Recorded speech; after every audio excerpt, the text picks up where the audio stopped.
வணக்கம் மக்களே, நீங்கள் கேட்டுட்ருக்குது எல்லாருக்கும் நல்லா இருக்கும் podcast season 2 listen on Spotify. நான் மகி பேசிகிட்ருக்கேன்.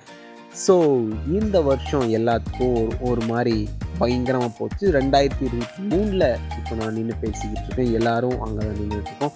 வரப்போகிற பிரச்சனை என்னதான் வருமோ அப்படின்னு காத்துக்கிட்டு அதை எதிர்நோக்கி அப்படின்னு நின்றுட்டுருக்கேன். இந்த வருஷம் ஸ்டார்டிங்கில் ஒரு அங்கிள் டேய் ஆனாங்க அப்படின்னு கூப்பிட்டாரு. சொல்லுங்க அங்கிள் அப்படின்னு கிட்ட போனேன். போயிட்டு அப்புறம் என்னடா பிளான் அப்படின்னாரு. ஏன்னாக்கில் அவ்வளோதான், கேக் கட் பண்ணியாச்சு, இனி அப்படியே போயிட்டு பசங்களோட சாப்பிட்டு போய் தூங்க வேண்டியதான், அடுத்து அப்படியே ஒர்க் பார்க்க வேண்டியதான் அப்படின்னு. ஏய் அந்த கேக்கிலோட என்னடா பண்ண போகிற, அடுத்து இந்த வருஷம் ஸ்டார்ட் ஆகிடுச்சு, ஏதாவது செட்டில் ஆகுடா, உன் கூட இருக்க வேலையில் இருக்காங்க, ஏதோ ஒரு வேலையில் போய் செட்டில் ஆகிட்டாங்க, நீ மட்டும் மாறிட்டே இருக்க, ஏதாவது ஒன்று பண்ணு, சீக்கிரம் ஏதாவது பண்ணு அப்படின்னாரு. பார்க்கலாங்க்கு பார்க்கலாம், வேலை ஒன்றும் செட் ஆகலை, அப்படியே போய்கிட்டு இருக்கு, பார்ப்போம் என்னென்னு பார்ப்போம் அப்படின்னு. செட்டில் ஆகணும் அப்படின்ற அந்த வார்த்தை ரொம்ப அழுத்தி சொன்னார். என்ன செட்டில் ஆகுறது அப்படின்னு நான் யோசிச்சுட்டே இருந்தேன். செட்டில் ஆகுறதுல என்ன தான் செட்டில் ஆகுறது அப்படின்னு யோசித்தேன். இப்போது நமக்கு ஒரு டிகிரி இருக்குது. அந்த டிகிரி ஏன் படித்தோம், எதுக்கு படித்தோன்னு தெரியாமையே படித்து வச்சுருக்கோம். ஒரு பேருக்கு பின்னாடி போட ஒரு குவாலிஃபிகேஷன் கேட்டால் சொல்கிறதுக்கு ஒன்று வச்சுருக்கோம். அந்த குவாலிஃபிகேஷனை வச்சு நம்ம ஒரு கார்ப்பரேட் கம்பெனியில் வேலையை வாங்கி அந்த கார்ப்பரேட் கம்பெனி 8 மணி நேரம் எம்ப்ளாயாகவும் 24 மணி நேரம் கன்சியூமராகவும் உனக்கு இருந்தால் அவன் போடுற டிவி ஆடு, போஸ்டர்ஸு, யூடியூப் ஆடு, இன்ஸ்டாகிராம் ஆடு இதெல்லாம் பார்த்து தேவைப்படுதோ இல்லையோ அந்த பொருளை நம்ம இஎம்ஐயில் வாங்கி அந்த இஎம்ஐயை கட்ட கிரெடிட் கார்டு வாங்கி அந்த கிரெடிட் கார்டுக்கு லோன் ஏறி அதை கட்ட நம்ம சேலரியும் அதிலேயே சேர்ந்து போக இப்படி வர சேலரி வயிருக்குமே சரியாக போயிடும்.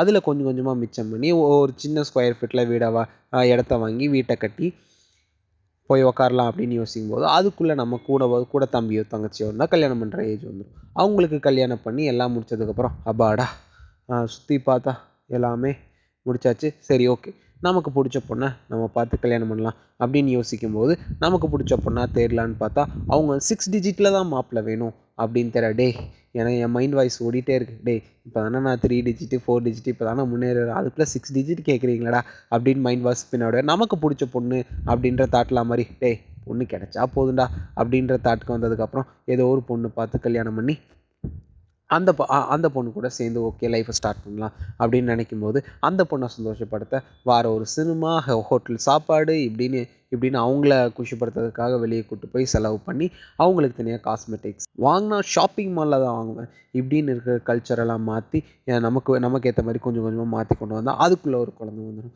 அந்த குழந்தைய பார்த்துக்க நமக்கு சேவிங்ஸ் வச்சு இன்சூரன்ஸ் போட்டு அந்த குழந்தைக்கு குட்டி சேவிங்ஸை போட்டு ஃபீஸ்லாம் நம்ம முன்னாடியே கேட்டு வச்சு அந்த குழந்தைய சேர்த்துறதுக்கு நம்ம எக்ஸாம் வேறு எழுதணுமா, இதெல்லாம் எழுதி முடித்து அந்த குழந்தைய கொண்டு போய் ஸ்கூலில் சேர்த்தி அதுக்கு தனியாக நகைச்சீட்டு அது இதுன்னு போட்டு வச்சு அந்த குழந்தைய சேஃப்டி பண்ணி இப்படியெல்லாம் யோசிச்சுட்டே இருக்கும்போது அந்த குழந்தை பெருசாகிடும்.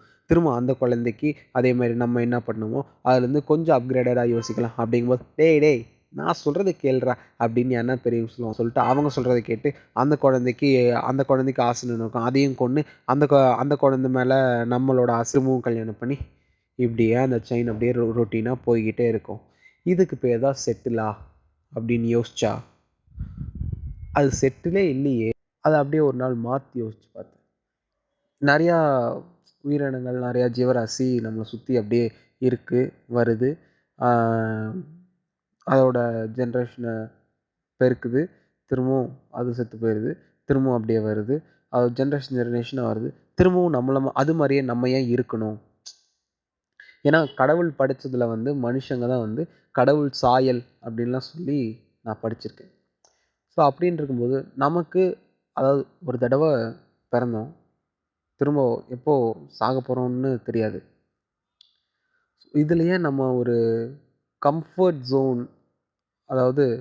ஜோன்ன்றதை விட நம்ம ஏன் ஒரு மாதிரி ஒரு சர்க்கிள்குள்ளே இருக்கணும், அதுக்குன்னு நான் தலைகீழாக திருப்பணும், இந்தியாவை மாற்றணும், பாகிஸ்தானை திருத்தணும் அந்த மாதிரிலாம் சொல்ல. ஒரு சேஞ்ச் நமக்கு பிடிச்சதை நம்ம கடைசி வரையும் ட்ரை பண்ணலாம். தோற்று போனாலும் பரவாயில்ல, இறங்கி அந்த கம்ஃபர்ட் அந்த ஜோனை விட்டு கொஞ்சம் வெளியே அவுட் ஆஃப் த பாக்ஸ் எதாவது ஒன்று ட்ரை பண்ணலாம். கிடைக்கலையா தோற்று போகிறோமாவோ வேறு ஏதாவது கண்டிப்பாக ஒரு கேட் க்ளோஸ் ஆனால் இன்னொரு கேட் கண்டிப்பாக ஏதோ ஒன்று ஓப்பன் தான் இருக்கும். அதுக்கான சோர்ஸ் நமக்கு ஏற்ற டைமில் வரும். ஆனால் நம்ம ட்ரை பண்ணாமல் இருந்துட்டா, நம்ம ஓடாமையே இருந்துட்டா அதோட டெஸ்டினேஷன் நமக்கு எப்படி தெரியும் அப்படின்னு இந்த மாதிரி ஞானி மாதிரி எல்லாம் யோசித்ததுக்கப்புறம் சரி ஓகே, இந்த வருஷத்தில் நம்ம ஏதாவது ஒன்று ட்ரை பண்ணுறோம், அது வந்து சக்ஸஸ் ஆகுதா இல்லையா அது அப்புறம் பார்த்துக்கலாம், ஃபஸ்ட்டு ட்ரை பண்ணலாம் அப்படின்னு சொல்லி யோசிச்சிருக்கேன். அது என்ன விஷயம் அப்படின்னு நான் இந்த வருஷம் அது அதாவது ஒரு மிட்லேயாவது இருக்கணும்ல அந்த ப்ராசஸ். இப்போ தான் ஸ்டார்ட் பண்ணியிருக்கேன். அந்த ப்ராசஸ் மிடில் இருக்கும்போது அது என்ன விஷயம் நான் ரிவீல் பண்ணுறேன். அதில் தோத்தனா ஜெயிச்சனா அப்படின்றது இந்த இயர் எண்டுக்குள்ளே சொல்கிறேன். அது வரை இந்த செகண்ட் சீசன் போயிட்டே இருக்குன்னு வச்சுக்கோங்களேன். ஸோ சொல்கிறேன், இதை வந்து இதை நீங்கள் இதை நான் சொல்கிற வரையும் நீங்கள் அதை கேளுங்க நான் சொல்லலை, நீங்களும் அந்த மாதிரி அதை ஒன்று வச்சுக்கோங்க. இப்போ நீங்கள் கேட்டுட்ருக்கீங்களே அந்த மாதிரி நீங்களும் ஏதாவது ஒன்று செட் பண்ணி வச்சுக்கோங்க. அதாவது இப்போ எல்லோரும் சொல்கிற மாதிரி இந்த கோல், எனக்கு அந்த கோல் அது மேலே நம்பிக்கை இல்லை. எனக்கு இந்த பக்கெட் லிஸ்ட்டுன்னு ஒன்று இருக்கும். அதாவது இருக்கிற டைமில் அதெல்லாம் கொஞ்சம் கொஞ்சம் அப்படியே முடிச்சு வச்சிடலாம் அப்படின்ற அந்த பக்கெட் லிஸ்ட்டு வேணால் எனக்கு இருக்கும். அந்த மாதிரி இது ஒரு பெரிய பக்கெட் லிஸ்ட்டுன்னா ஒரே ஒரு லைன் தான், இதை நான் எடுத்துக்கிறேன், இதை நான் ட்ரை பண்ணுறேன், முடிக்கிறேனா இல்லையா அப்படின்ற இந்த வருஷத்துக்குள்ளே அதாவது இதை அச்சீவ் பண்ணுறேனா இல்லைன்றதை விட இதை ஃபுல்லாக நான் முடிச்சு பார்க்குறேனா அப்படின்றது இந்த வருஷம் தான் என்னோடய டாஸ்க், அதாவது பக்கெட் லிஸ்ட் அப்படின்ற என் பேர் வச்சு நான் வச்சுக்கிறேன். அந்த மாதிரி நீங்களே தான் சூஸ் பண்ணுங்கள். இந்த வருஷம் அதை ட்ரை பண்ணுங்கள். முடியுதா இல்லையா, தோற்று போகிறோன்றது வேறு, முடியுதா இல்லையான்னு ஃபஸ்ட்டு பாருங்கள், பார்க்கலாமா? ஸோ எல்லாத்துக்கும் நான் மறுபடியும் ஒரு தடவை சொல்லிக்கிறேன், ஹாப்பி நியூ இயர். சூப்பராக இந்த இயர் ஸ்டார்ட் ஆகிருக்கு. எனக்கு ஒரு மாதிரி பயங்கரமாக கிராண்டாக ஸ்டார்ட் ஆச்சு. அந்த மாதிரி உங்களுக்கும் கிராண்டாக இருக்கும்னு நான் நினைக்கிறேன். ஸோ இந்த வருஷத்தில் நடக்கக்கூடிய எல்லா நன்மையும் அது உங்களுக்கே வந்து சேரட்டும். தீமையாக இருந்தாலும் அது எதிர்கொள்ளக்கூடிய தைரியம் வந்து உங்களை சேரட்டும். ஸோ என்னோட மூலிமா நான் ஒரு சின்ன வாழ்த்து சொல்லிக்கிறேன். உங்கள் பிளஸ்ஸிங்ஸோட இந்த பாட்காஸ்ட் சூப்பராக ஸ்டார்ட் ஆகிருக்கு. இது எல்லாருக்கும் நல்லாயிருக்கும் பாட்காஸ்ட் சீசன் 2. நான் மகி பேசிகிட்டு இருக்கேன். ஸோ தொடர்ந்து கேளுங்க. ஸ்பாட்டிஃபைல என்னோடய எபிசோட்ஸை நீங்கள் கேட்கணும் அப்படின்னா வாரத்தில் ஏதோ ஒரு நாள் வரும். ஸோ நான் இந்த நாள் தான் அப்படின்னு நான் பர்டிகுலராக சொல்ல விரும்பலை. வாரத்தில் ஒரு நாள் வரும் கண்டிப்பாக. அதை நான் வரதுக்கு முன்னாடி இன்ஸ்டாகிராம் எல்லாத்துலேயும் நான் போடுவேன். ஸோ நீங்கள் செக் பண்ணி பாருங்கள். இந்த எபிசோட் வாரம் நீங்கள் அந்த எபிசோட் கேட்கணும் அப்படின்னா ஸ்பாட்டிஃபைல என்னோடய ஃபாலோ பட்டன், எல்லாருக்கும் நல்லாயிருக்கும் பாட்காஸ்ட்டோட ஃபாலோ பட்டன் அந்த பெல் ஐக்கான்லாம் இருக்கும், அதெல்லாம் கிளிக் பண்ணி வச்சிட்டிங்க அப்படின்னா நோட்டிஃபிகேஷன்ஸ் வரும். உங்களுக்கு பிடிச்சா நீங்கள் கேளுங்க, பிடிக்கலனாலும் பிடிக்கிற மாதிரி நினச்சிக்கிட்டு கேளுங்க, கண்டிப்பாக பிடிக்கும். சரியா?